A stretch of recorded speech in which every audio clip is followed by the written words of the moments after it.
And we are following several stories tonight on the WHAS 11 night team. The latest crime scene tape surrounds the area at the intersection of 24th and West Broadway after police say a man was shot. LMPD responded just after 8 o'clock tonight in the Russell neighborhood. Officers found the injured man, saying that he had at least 2 gunshot wounds. He was transported to the hospital with what LMPD says are non-life-threatening injuries. There are no known suspects at this time.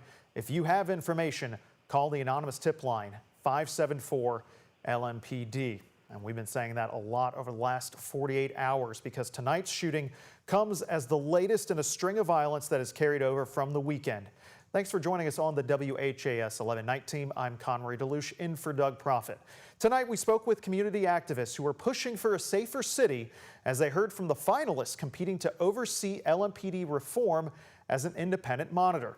WHAS 11 night team's Alex Dieter and photojournalist Levi Hammer were at the final discussion for the community to give their input on who should be picked to oversee reform.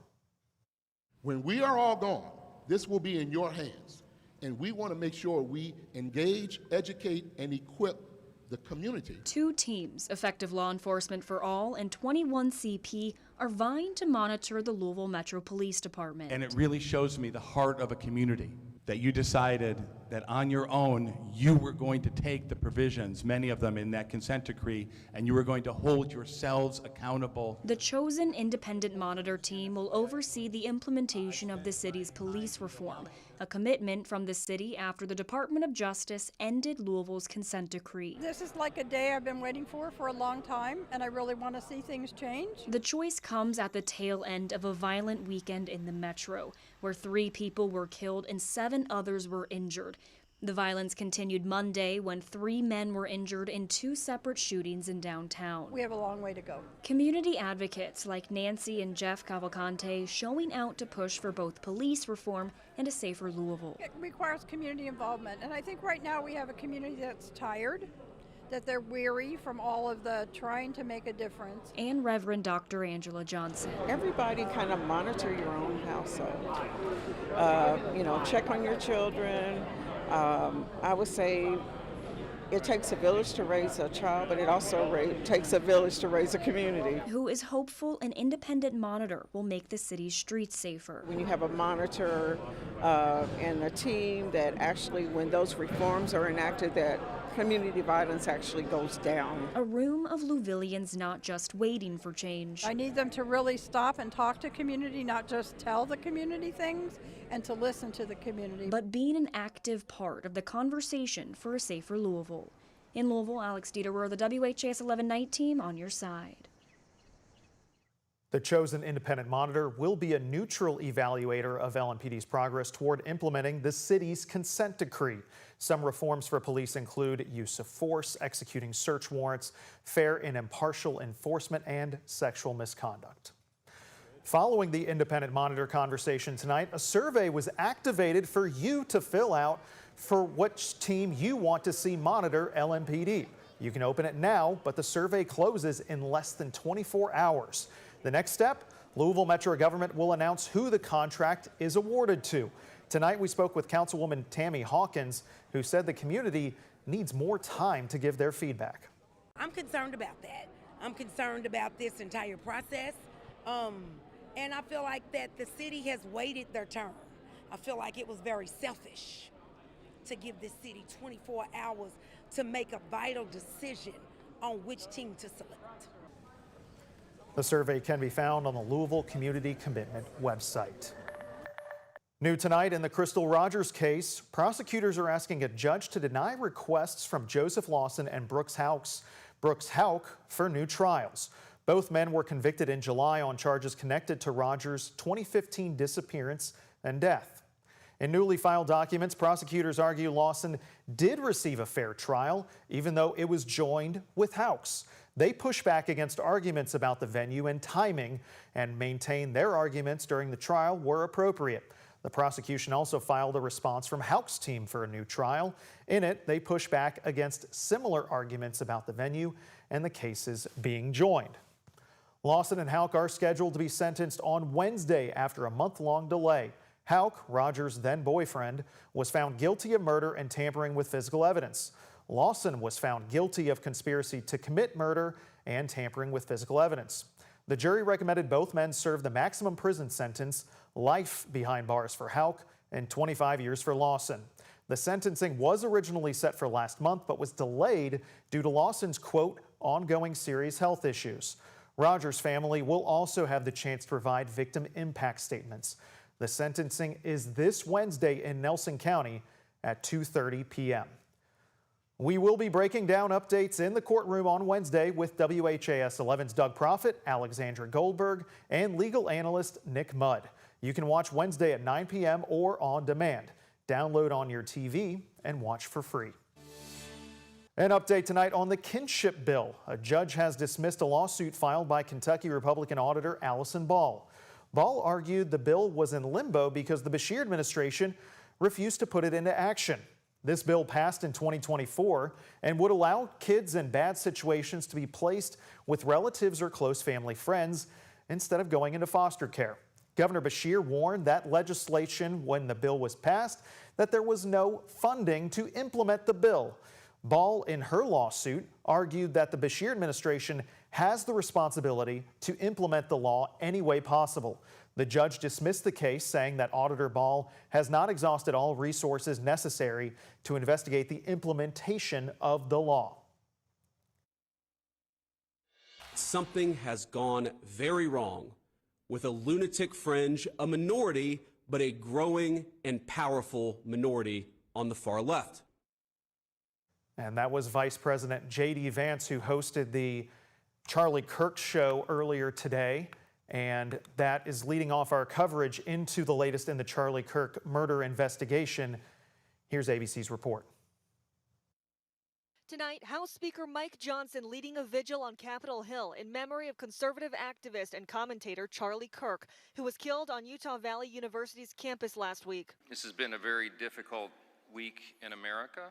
There's a wide range of emotions that have been felt by the American people and, frankly, by leaders in the nation's capital.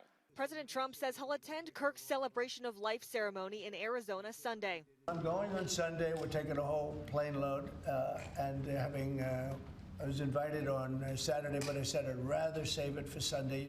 This as the Utah County Attorney sorts through a mountain of evidence and preparing to file charges tomorrow against 22-year-old suspect Tyler Robinson in connection with the killing. Sources telling ABC News the suspect was tracking Kirk's public appearances and events on the internet and looked up campus maps in an effort to gain familiarity.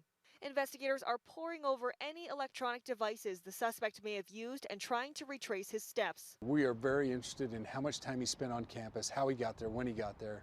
We have the vehicle we believe he drove and that we can confirm was on campus that day. We have that in our possession and we're serving search warrants on that vehicle. Earlier today, FBI Director Kash Patel saying on Fox News that investigators recovered 2 pieces of evidence that had the suspect's DNA on it. A screwdriver on the roof where they believe the shot was fired from and on the towel wrapped around the rifle found in the woods. Back at Utah Valley University's campus, students are gearing up to return Wednesday. Some say they are dreading it. This hasn't happened in Orem, Utah. And so returning to campus, it's sort of a feeling that someone had passed away here. It's a very sad and very somber feeling. If the Utah County Attorney does file charges tomorrow, which is expected, the suspect will make his first court appearance virtually. Jacqueline Lee, ABC News, Orem, Utah. You've seen scenes like this across the country, and tonight in Louisville, hundreds joined for U of L's Charlie Kirk candlelight vigil. College students, along with community members and local party leaders such as Jefferson County Republican Chair Don Fitzpatrick and U of L Republican College President Dylan Tipton, joined this vigil.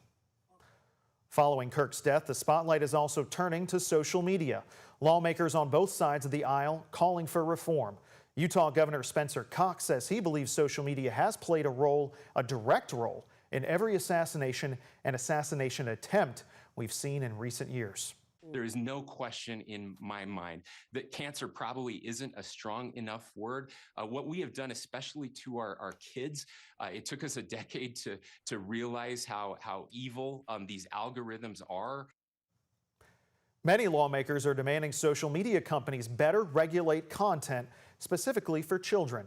Graphic videos of Kirk's murder were shared online.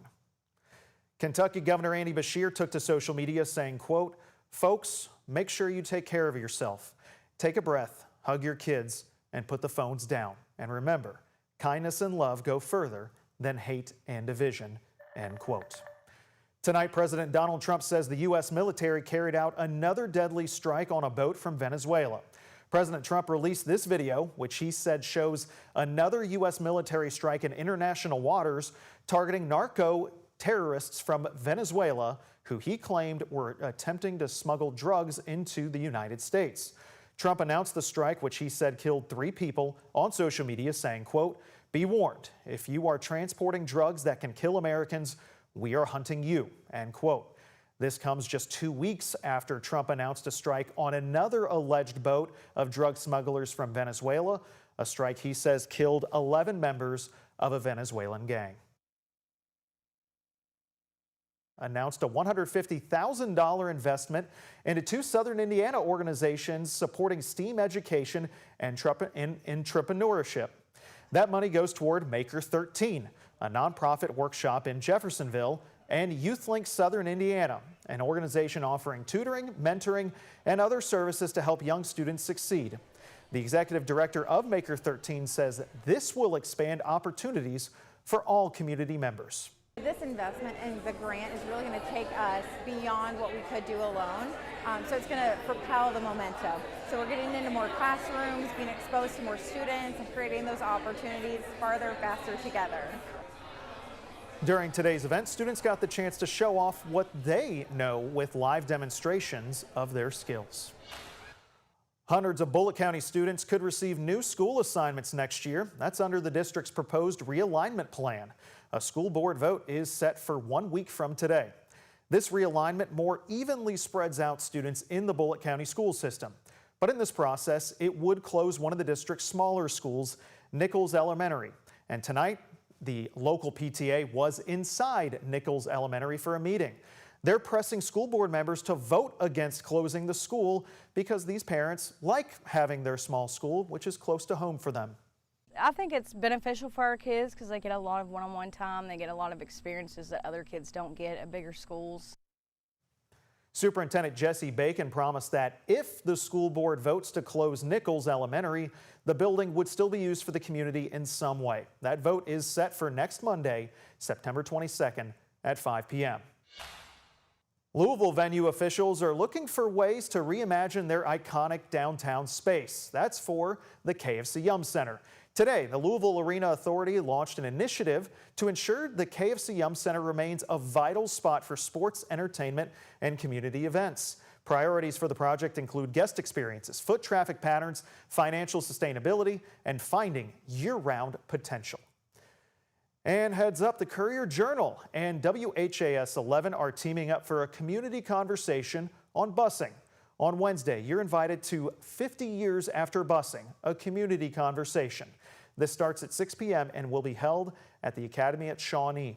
We'll look back at the history and examine where things are now and explore next for our kids. It's open to the public, and you can also watch for free on the WHAS11 Plus app.